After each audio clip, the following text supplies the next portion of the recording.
Hey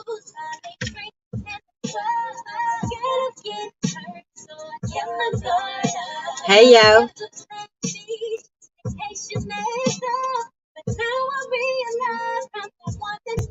I do own the rights to this music.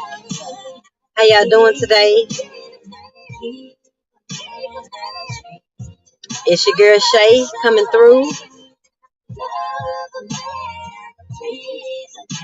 Put some on your brain. We're talking about from heartbreak to healing.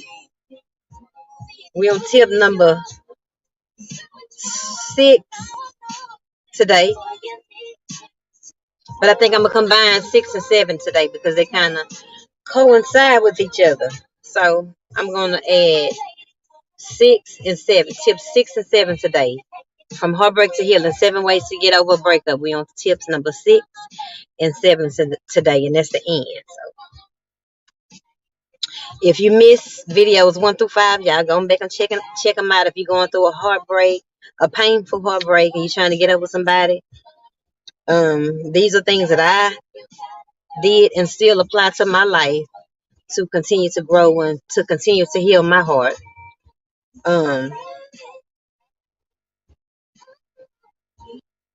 So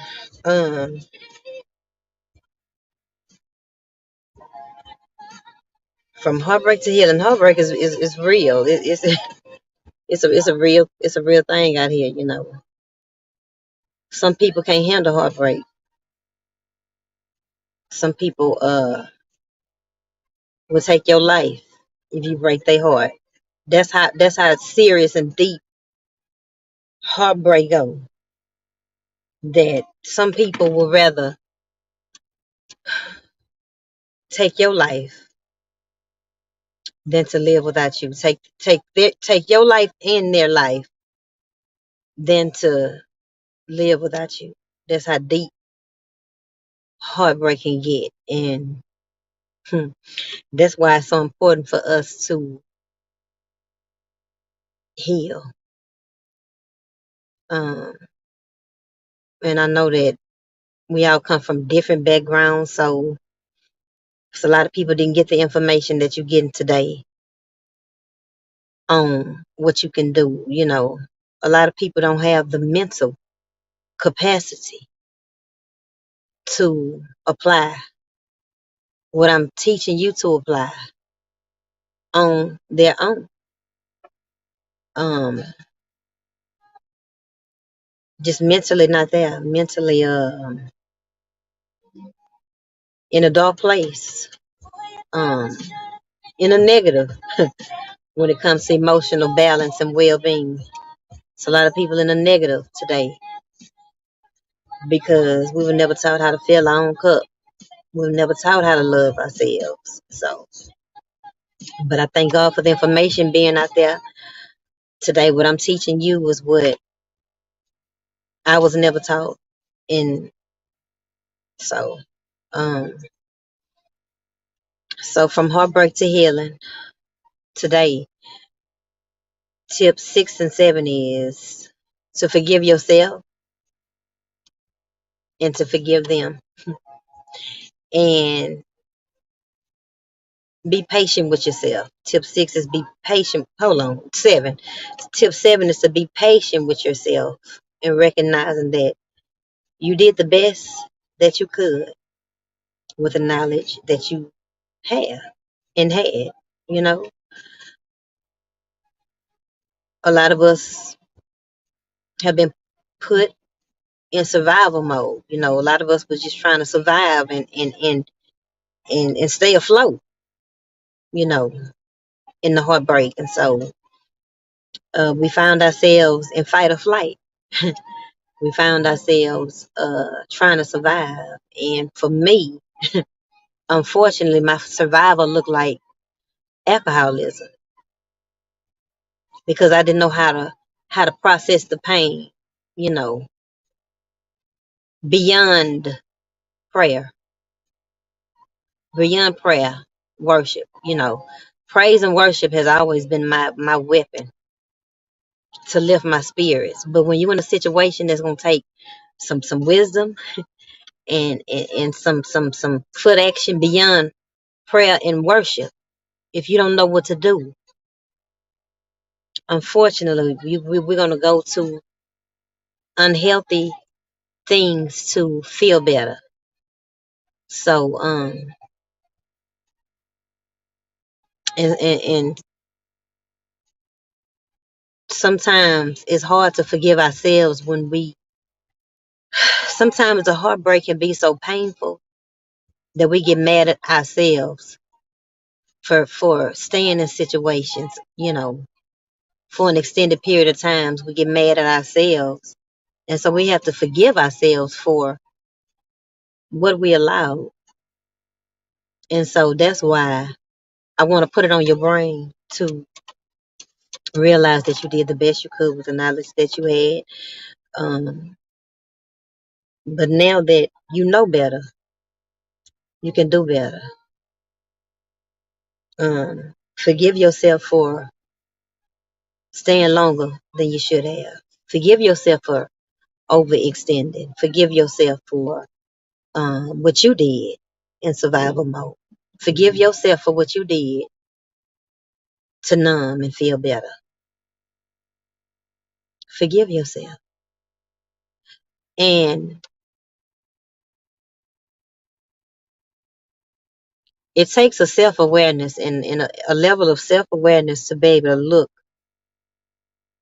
back when you start doing the autopsy on the situation, and you look at how you played a part in this thing surviving as long as it did. It's the self-awareness. Because I just put up a quote up today that said, once we ignore the red flags, it ain't on them no more, it's on us. We can no longer point, at them and say, they did this, they did that, but hold on. We allowed it. We allowed it by staying. We allowed it. So once we have that awareness of the red flags we ignored, why we ignored it, why we stayed, where our heart was, where our spirit was, where our mind was, that what made us stay in the situation. Then we were able to have compassion for ourselves, and it shifts the blame off of the other person. It shifts the blame, because it takes two to continue a negative cycle or a healthy cycle. It takes two. It can't continue without your participation. And so once you forgive yourself, then you're able to forgive them, because there's a level of awareness that allows you to see that they just being themselves, that this is their pattern, that their pattern has nothing to do with you. If it was somebody else, this is their pattern. And you participated in the pattern, voluntarily, or, just didn't know no better. And so that is what's going to allow you to be able to forgive, because it's your participation in it that allowed it to continue. And sometimes you don't see it while you're in it. That's why it's so important to, if you know it's not good for you, and you're trying to get over them, and you're trying to heal from the situation, is when you get out and you're able to see it from outside the frame. Then you're able to see from hindsight where you went wrong, the part that you played in it. So I think that's the importance of cutting the ties and creating separation, so that you can get out of enough to see. Because you can't. Sometimes it's hard to see when you're in the middle of it. You can't see because you're stuck in it. But once you get the strength to get out, to cut ties and separation, long enough. I'm not saying you can't never talk to him ever again or have a conversation with him, but I'm talking about enough to allow you to heal, to where you conversating with them and you conversing with them is not going to pull you back in or lure you back in, or you know that you got a weak spot for them, and you talking to them is going to give you that high and it's going to make you want them more. Then remove yourself enough so that you can heal enough to see the part that you played in it. And this is what's going to change your life. This is what's going to allow you to carry that wisdom going forward with you in new situations. Forgive yourself, forgive them, and recognize that you did the best that you could with the knowledge that you had. You know, stop. Don't make yourself suffer. Don't punish yourself for what you didn't know. You didn't know what you didn't know. But now that you know, you can grow. You know, what's the saying? We grow through what we go through. You know, life is full of lessons. We always learning. We always learn. So uh once you do all these 7 steps every day, um, consistently, you will get to the other side of this thing. Be patient with yourself. Be patient with yourself. Um, you know, we all make mistakes. You know, you're not alone. You're not the only one that didn't had their heart broke. You're not the only one that done broke somebody's heart. You know, so just grow through it and don't keep repeating. Learn from your mistakes, and everything gonna be all right. So I hope that these 7 videos was able to encourage you and help you in some kind of way, because I know how I feel. You're gonna miss them. That's normal. You're not abnormal because you miss them. You're gonna miss them. They were a part of your daily routine. You're gonna miss them. But I say, what kept me strong, I came up with a quote. I say, them missing you don't mean nothing if they ain't gonna treat you right. So you can miss all you want, but if you ain't changed, what that mean? Because you miss me. I don't get no how for you missing me, you know. So you're gonna miss them. You're gonna think about them. Um, you know, that's a part of it. That's a part of healing. That's a part of grieving. You know, a relationship. We grieve relationships. You know, just like we grieve the loss of a loved one. The relationship was a part of our life. That person was a part of our life. So yeah, you're gonna grieve. You're gonna miss them, but you're gonna be all right. You're gonna get through it when you put in the work. Do the work to heal. You know, remember that healing is not automatic. It's intentional. So I've given you tools, things that you can do to heal your heart. I've given you tools. If you do the work, you're gonna heal. Transformation's gonna come. When you renew your mind, transformation gonna come. You do the praying, God gonna do the healing. You learn new knowledge, the healing is gonna come. So I'm a living witness to that. I'm a living witness to that. So be encouraged, y'all. Get the book. It's in the link below. Um, if you just want to, read it or just go back and watch the videos. If you're going through heartbreak, you're not alone. You're gonna get through it. So, love y'all. I see somebody tuned in. Holler at me if you want to, because I'm done now. I'm pretty much done. I've been talking for the last 15 minutes, so I'm pretty much done. But um if you do these, y'all, if y'all do these tips, you gonna heal. You gonna be all right. Hey, Cornell Grant. Hey, Stephanie Green Eyes. Thank you for tuning in. I was going over the last 2 steps of 7 ways to get over a breakup.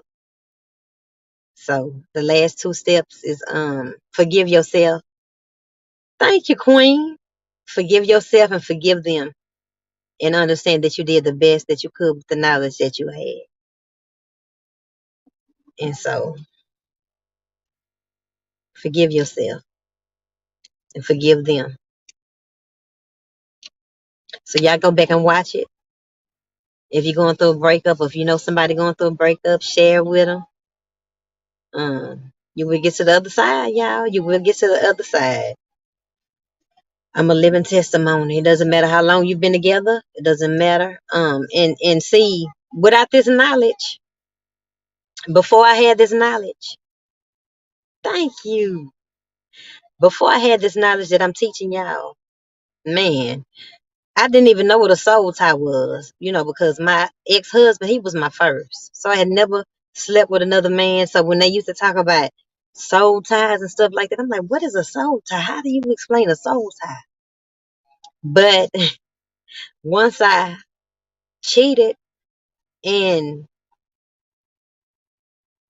became attached to somebody else, and it took me being very broken and hurt over my ex-husband for me to step out and cheat. And I'm gonna talk about that before you have that affair. I'm gonna get back to before you have that affair, which is my new book tomorrow, to talk about that. But in that state that I was in,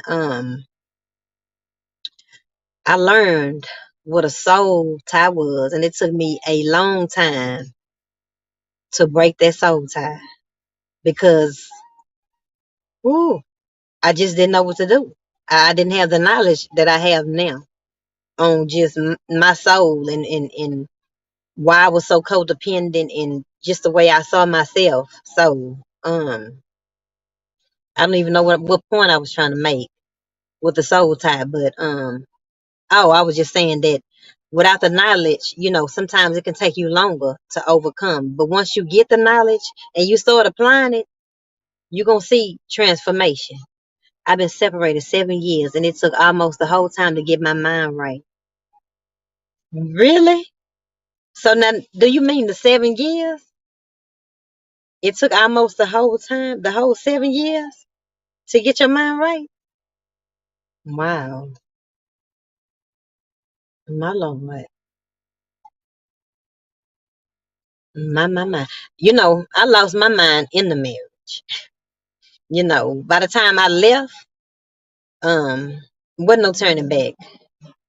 It was in the middle of it that I lost my mind. And I'm gonna talk about that tomorrow, how, you know, don't let nobody else throw you off the course.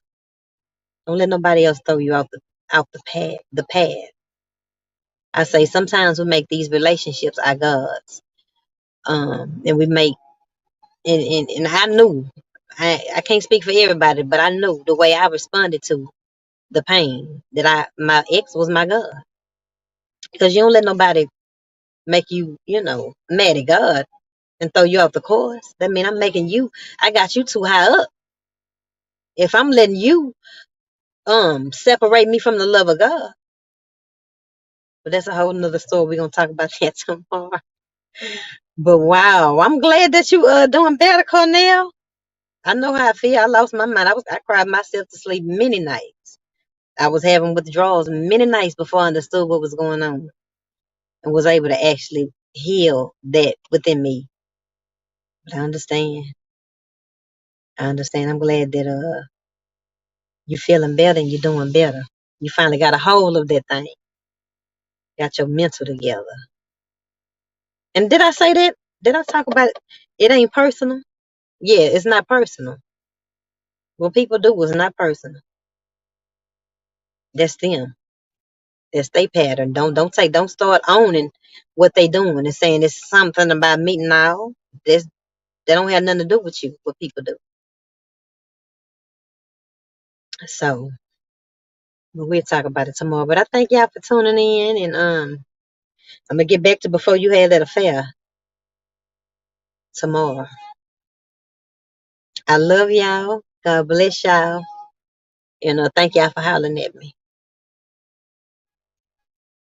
All right, y'all. I'm finna get on up out of here. Y'all stay strong.